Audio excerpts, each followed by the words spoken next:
আল্লাহর রাসূল সাল্লাল্লাহু আলাইহি সাল্লাম নিজের গায়ের চাদর খুইলা মুশরিকের ইজ্জত ঢাকার জন্য দিয়া দিছে।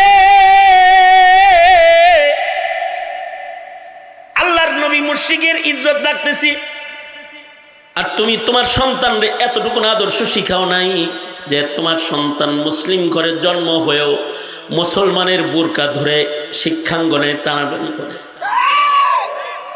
সমাজের বুরকাওয়ালা ইজ্জতওয়ালা নারীদেরকে তোমার সন্তান তিরস্কার করে, বুরকাওয়ালি বলে ডাক দেয়, কখনো হিজাব ধরে টান দেয়।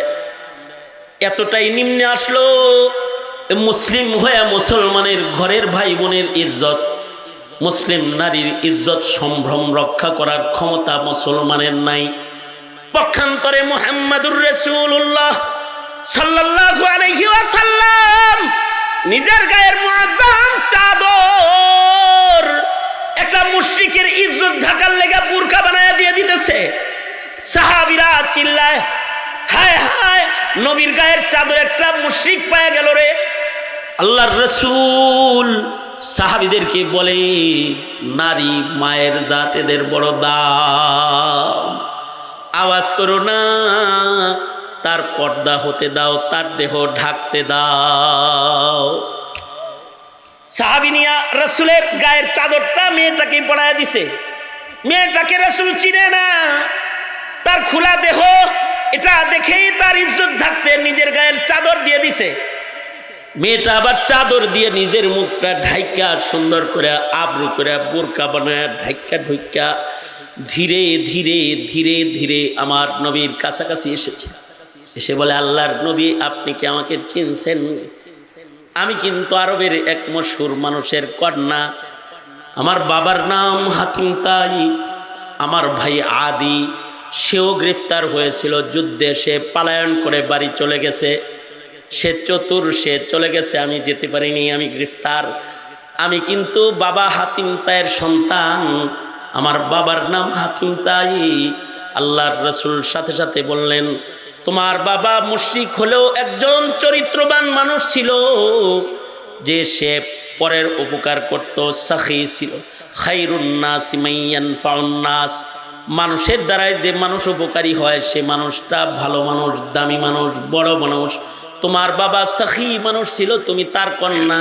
জি, আমি হাতিম তাইয়ের কন্যা।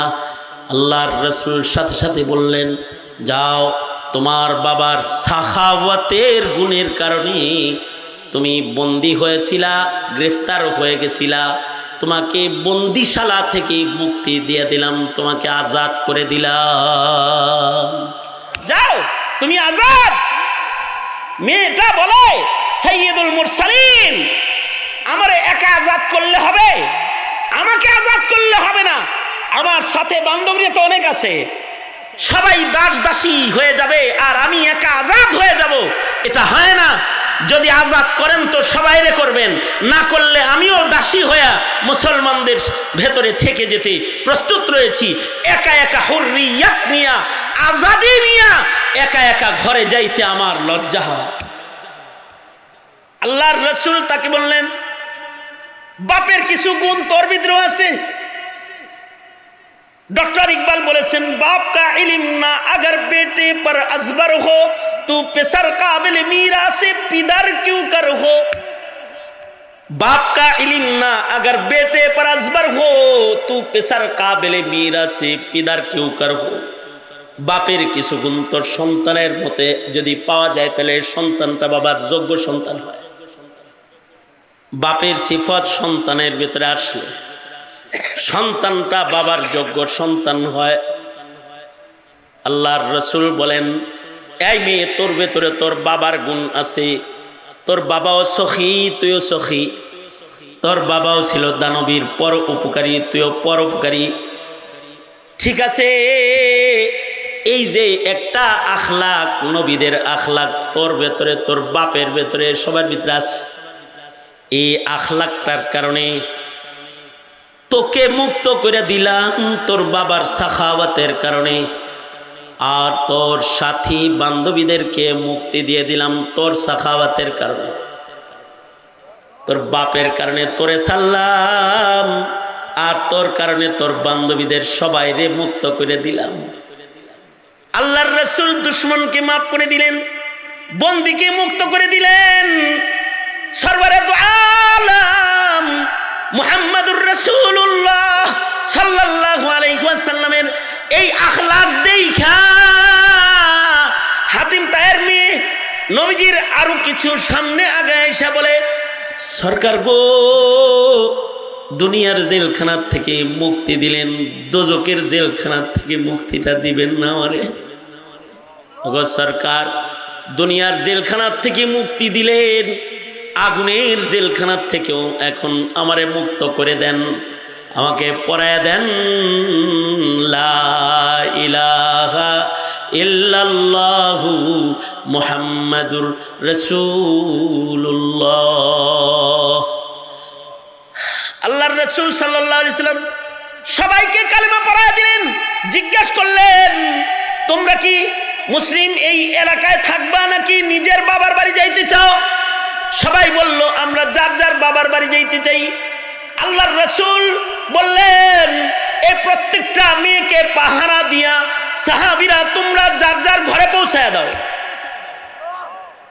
সব মেয়েদেরকে পাহারা দিয়া নিরাপদে ইজ্জত হিফাজত করে সকলকে যার যার ঘরে পৌঁছায় দিলেন।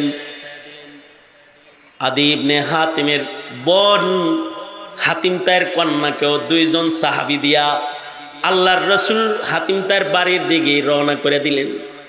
শামের এক শেষ অঞ্চলে হাতিম তায়ের বাড়ি। মরুভূমি, পাহাড় পর্বত পার হইয়া রাত দিন সফর করে যেতে হবে। আল্লাহর রাসূল সাল্লাল্লাহু আলাইহি ওয়াসাল্লাম দুইজন সাহাবীকে দায়িত্ব দিলেন, যাও তোমরা দুইজন হাতিম তায়ের মেয়েকে তার বাড়িতে পৌঁছায় দিয়ে আসো। দুইজন সাহাবী রাত দিন মরুভূমিতে হাইটা পাহাড়ের চিপা চাপা জঙ্গল পার হয়ে কয়েকদিন সফর করে হাতিম তায়ের মেয়েকে দুইজন সাহাবী গার্ড দিয়া হাতিম তায়ের বাড়ি পর্যন্ত পৌঁছায় দিলে, হাতিম তায়ের মেয়ে যখন নিজের বাবার বাড়ির দরজায় দাঁড়ায় নিজের ভাই আদিকে ডাক দিয়েছে, আদি ভাই তুমি পালায় এসেছো, আর মহান আল্লাহ আমাকে নিয়ে এসেছে। আদি ঘর থেকে বের হয়ে বলে, কেমনে আসলি তুই? মহিলা মানুষ একা একা এত পথ? কয়, একা আসি নাই, এই দুই যুবক আমার সাথে এসেছে, আমাকে দিয়ে গেছে। আদি বলে, সাবধান, আর এক কদম সামনে আগাবি না। আমার বাবার ঘরে যার ইজ্জত রাস্তায় লুণ্ঠিত হয়েছে এমন নারীর জায়গা নাই। কারণ দুইজন যুবকের সাথে মরুভূমি, জঙ্গল, পাহাড় পর্বত পার হইয়া রাত দিন অন্ধকার আলোয় সফর করে তুই বাড়ি আইছস। এই দুই যুবক মিলা না জানি রাস্তায় কত জেনা ব্যভিচার তোর সাথে করেছে। নিজের গায়ের চাদর খুইলা মুশরিকের ইজ্জত ঢাকার জন্য দিয়া দিছে।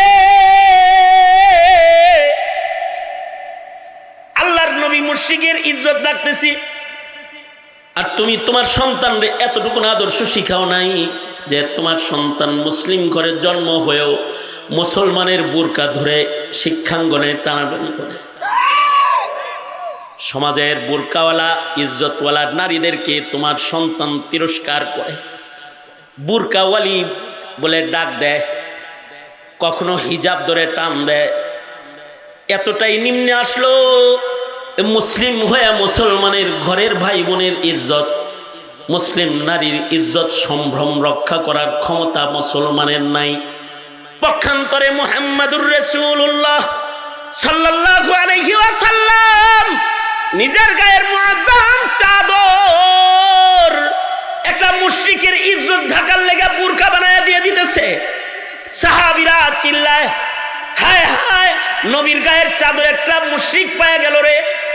আল্লাহর রাসূল সাহাবীদেরকে বলে, নারী মায়ের জাত, এদের বড় দাম, আওয়াজ করো না, তার পর্দা হতে দাও, তার দেহ ঢাকতে দাও। সাহাবী নিয়া রাসূলের গায়ের চাদরটা মেয়েটাকে পড়ায়া দিছে। মেয়েটাকে রাসূল চিনে না, তার খোলা দেহ এটা দেখেই তার ইজ্জত ঢাকতে নিজের গায়ের চাদর দিয়ে দিছে।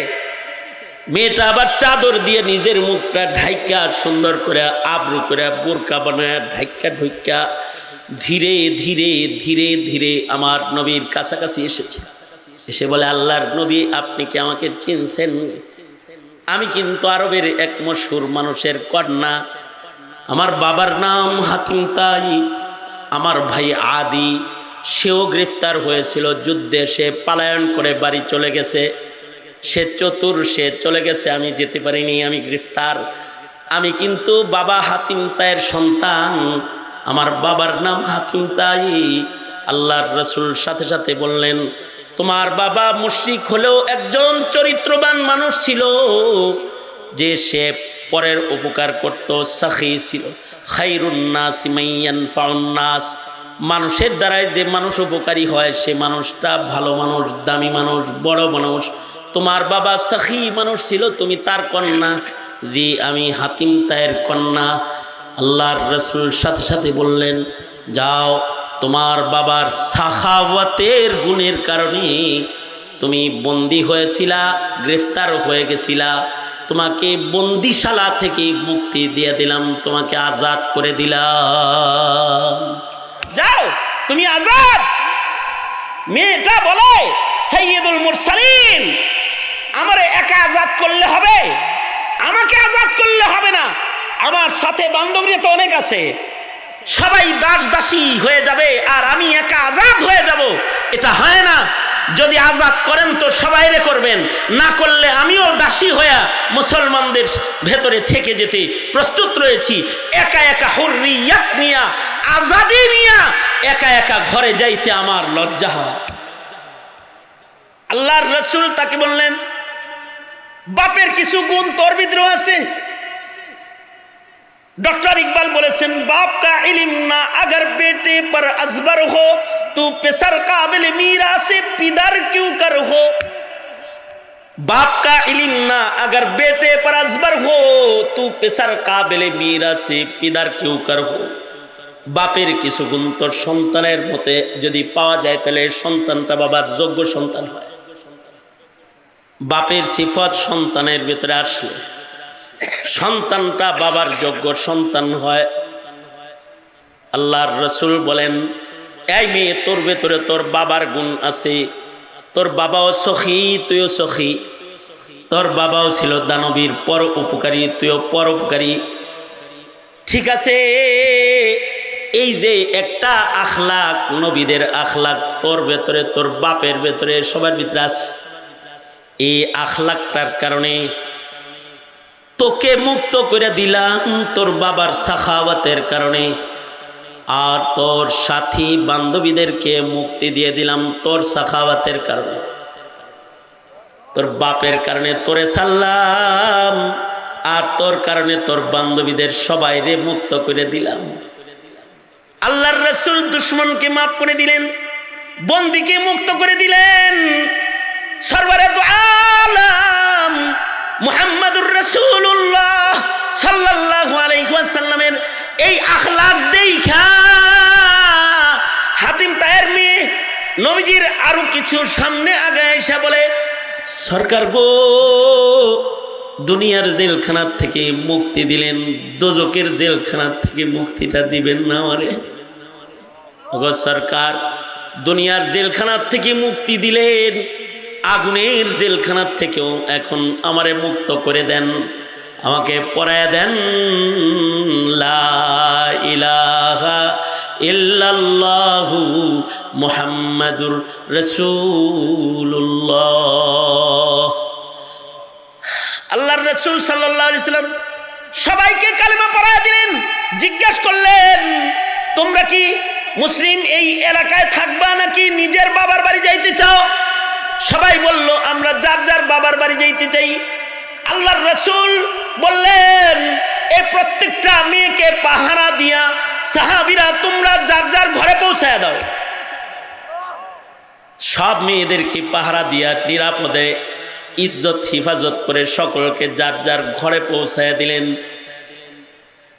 আদি ইবনে হাতিমের বোন হাতিম তায়ের কন্যাকেও দুইজন সাহাবী দিয়া আল্লাহর রাসূল হাতিম তায়ের বাড়ির দিকে রওনা করে দিলেন। শামের এক শেষ অঞ্চলে হাতিম তায়ের বাড়ি। মরুভূমি পাহাড় পর্বত পার হইয়া রাত দিন সফর করে যেতে হবে। আল্লাহর রাসূল সাল্লাল্লাহু আলাইহি ওয়াসাল্লাম দুইজন সাহাবীকে দায়িত্ব দিলেন, যাও তোমরা দুইজন হাতিম তায়ের মেয়েকে তার বাড়িতে পৌঁছায় দিয়ে আসো। দুইজন সাহাবী রাত দিন মরুভূমিতে হাইটা পাহাড়ের চিপা চাপা জঙ্গল পার হয়ে কয়েকদিন সফর করে হাতিম তায়ের মেয়েকে দুইজন সাহাবী গার্ড দিয়া হাতিম তায়ের বাড়ি পর্যন্ত পৌঁছায় দিলে, হাতিম তায়ের মেয়ে যখন নিজের বাবার বাড়ির দরজায় দাঁড়ায় নিজের ভাই আদিকে ডাক দিয়েছে, আদি ভাই তুমি পালায় এসেছো আর মহান আল্লাহ আমাকে নিয়ে এসেছে। আদি ঘর থেকে বের হয়ে বলে, কেমনে আসলি তুই? মহিলা মানুষ একা একা এত পথ? কয় একা আসি নাই, এই দুই যুবক আমার সাথে এসেছে, আমাকে দিয়ে গেছে। আদি বলে, সাবধান, আর এক কদম সামনে আগাবি না। আমার বাবার ঘরে যার ইজ্জত রাস্তায় লুণ্ঠিত হয়েছে এমন নারীর জায়গা নাই। কারণ দুইজন যুবকের সাথে মরুভূমি জঙ্গল পাহাড় পর্বত পার হইয়া রাত দিন অন্ধকার আলোয় সফর করে তুই বাড়ি আইছস। এই দুই যুবক মিলা না জানি রাস্তায় কত জেনা বেবিচার তোর সাথে করেছে। তোর মতো বোনকে আমি আমার ঘরে জায়গা দিতে পারবো না। যা, চলে যা, বেরিয়ে যা। যার সাথে রাস্তা চলছস, যাদের সাথে পথ চলছস, যাদের সাথে রাস্তায় ফুর্তি করেছিস তাদের সাথে চলে যা। এবার কিন্তু হাতিম তায়ের কন্যা গরম হয়ে গেছে, মাথা উঁচু করে বলে, ভাই নিজের মতো সবাইকে ওজন করিস না। ভাই একটু থাম, তোর জবানটাকে একটু বন্ধ কর। কাদেরকে তুই ইজ্জত হরণকারী যুবক বলস? এরা মুহাম্মদুর রাসূলুল্লাহ সাল্লাল্লাহু আলাইহি ওয়াসাল্লামের হাতের মুসলমান। এরা নবীর কাছ থেকে চরিত্র শিক্ষা, চারিত্রিক গুণের মানুষ তারা। এই দুই যুবক সরওয়ারে দু আলম নবীর ছাত্র, সরওয়ারে দু আলম নবীর হাতে গড়া সাহাবী। ভাইরে, আমিও তো সরওয়ারে দু আলম নবীর হাতে কালেমা পড়ে মুসলমান হয়েছি।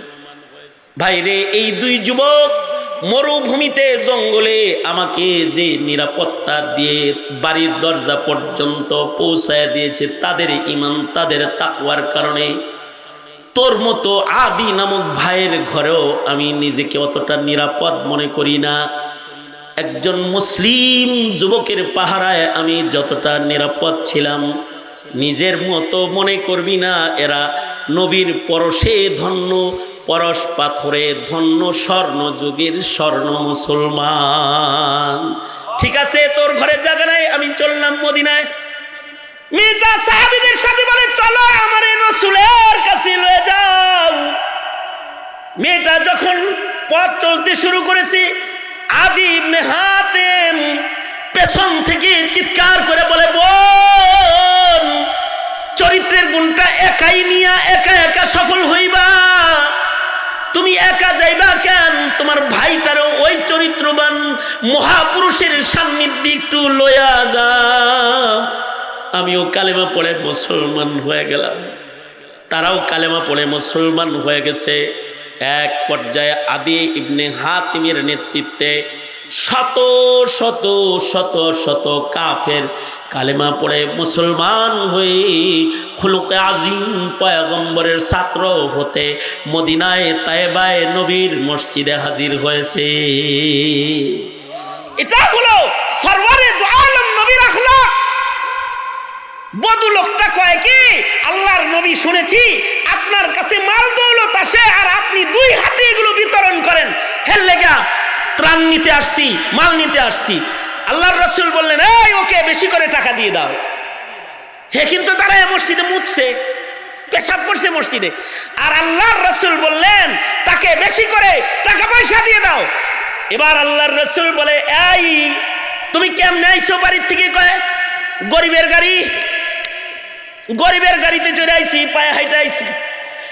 আল্লাহর রাসূল বললেন, ওকে একটা উট উপহার দাও, বাইতুল মালে ভালো ভালো উট আছে, ওকে একটা উট সাওয়ারি দিয়ে দাও, যাওয়ার সময় যেন ওর হাইটটা যাওয়া না লাগে।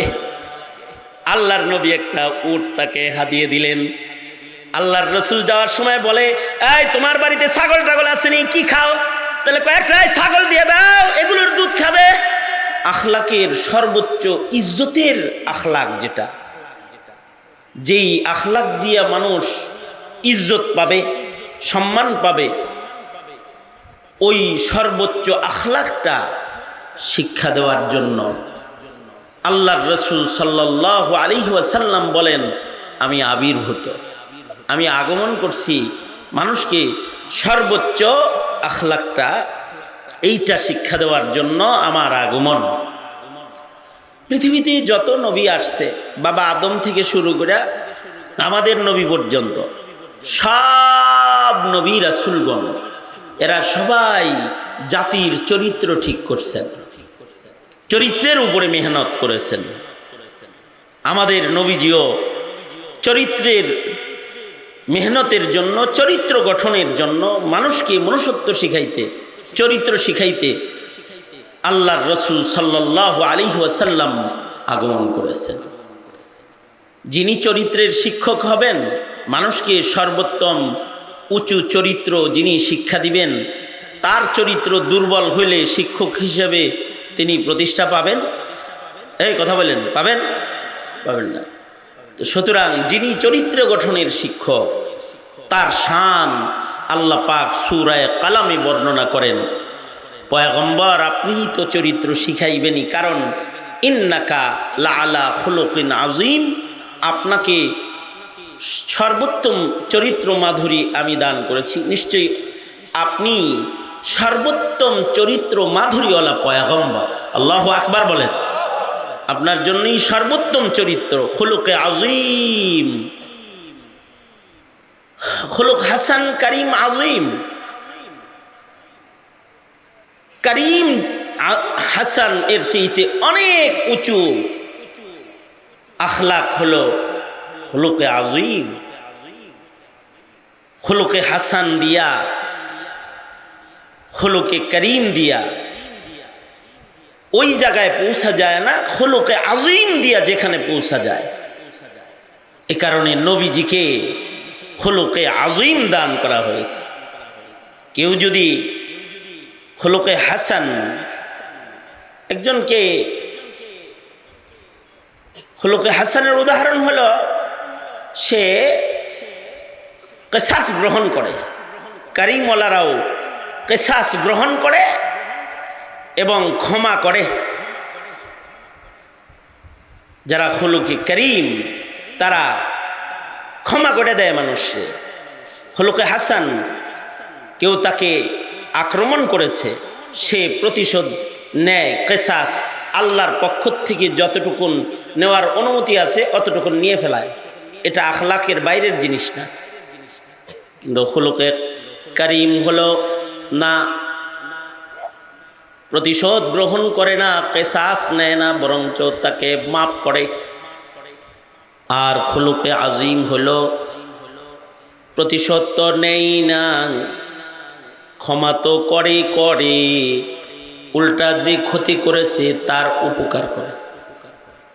খুলুকে আযীম, ইন্নাকা লাআলা খুলুকিন আযীম। নবীজির সিরাত পড়লে, সিরাত শুনলে নবীজি যে আসলে খুলুকে আযীম এটা সুস্পষ্ট হয়ে যাবে। যেমন সিরাতের কিছু খণ্ড আপনাদের সামনে পেশ করি। যেমন আল্লাহর রাসূল একদিন এক জায়গায় আরাম করতেছেন, ঘুমোচ্ছেন, বিশ্রাম নিচ্ছেন। কাফের একটা আইসা নবীজির মাথা বরাবর খোলা তরবারি, ধারালো তরবারি নিয়ে দাঁড়ায় গেছে নবীজিকে মারতে। কিন্তু ঘুমন্ত মানুষকে মারা এটা কাপুরুষের আলামত। এ কারণে ইহুদি নবীজিকে ডাকতেছে, এই মুহাম্মদ, এই যে তরবারি লয়ে গলা বরাবর খাড়াইছি, ওঠো ওঠো, কে বাঁচাবে তোমাকে? মাইয়ামনিউকা মিন্নি, আমার এই তরবারির নিচ থেকে তোমাকে আজকে কে বাঁচাইব? আপনারা বলেন তো, বাঁচানেওয়ালা আসলে কে? জোরে বলেন, আওয়াজ করে জোরে বলেন, আরো জোরে করে বলেন। কেউ কাউরে বাঁচাইতে পারে? ভারত বাঁচাইতে পারবে? আমেরিকা বাঁচাইতে পারবে? যদি বাঁচাইতে পারতো তাহলে হাসিনার চেয়ার বাঁচাইয়া দিত মোদি সরকার, ঠিক না? কেউ কাউরে বাঁচাইতে পারে না। বাঁচানেওয়ালা কে? জোরে বলেন।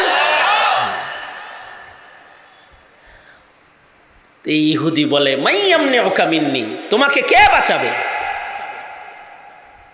আল্লাহর রাসূল উঙ্গুলি উপরে উঠায়া বলেন আল্লাহ।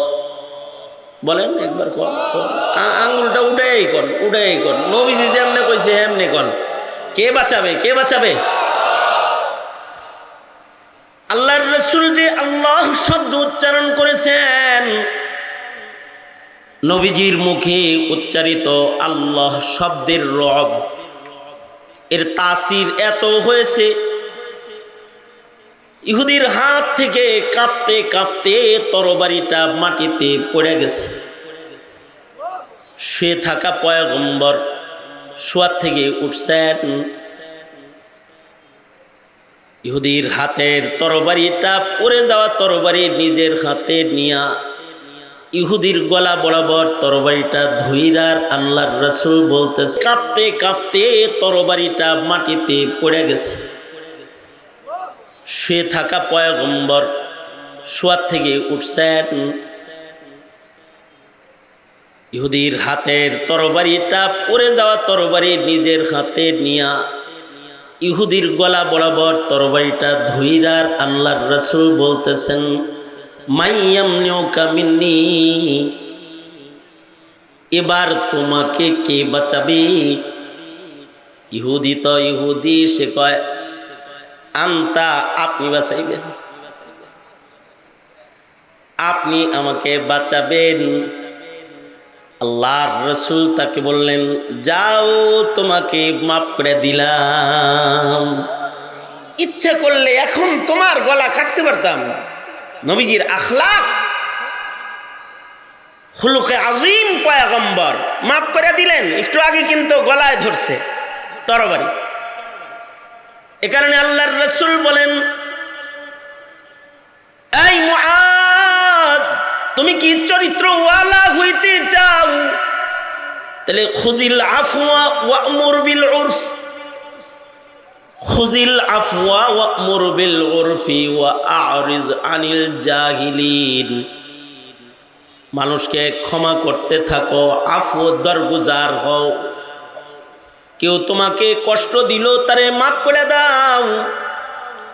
ক্ষমা করা এটা একটা আখলাক, ক্ষমা করতে পারাটা আখলাক। মানুষকে মাফ করবা, বেশি বেশি ক্ষমা করবা। যারা ক্ষমাশীল হয় তারা আখলাকওয়ালা, আর যারা ক্ষমা করতে জানে না তাদের আখলাক ঠিক থাকে না। যেমন শেখ হাসিনা ক্ষমা করতে জানে নাই, আখলাক নষ্ট হয়ে গেছে। বাপে বলছে তো করে মাফ করে দিলাম, হে কয় না, যুদ্ধ অপরাধী আইন মাপ নাই। এমন একটা আইন বানাইছে, দুঃখজনক হলো ক্ষমা ভুলে গেলে মানুষ জালিম হয়ে যায় এক সময়।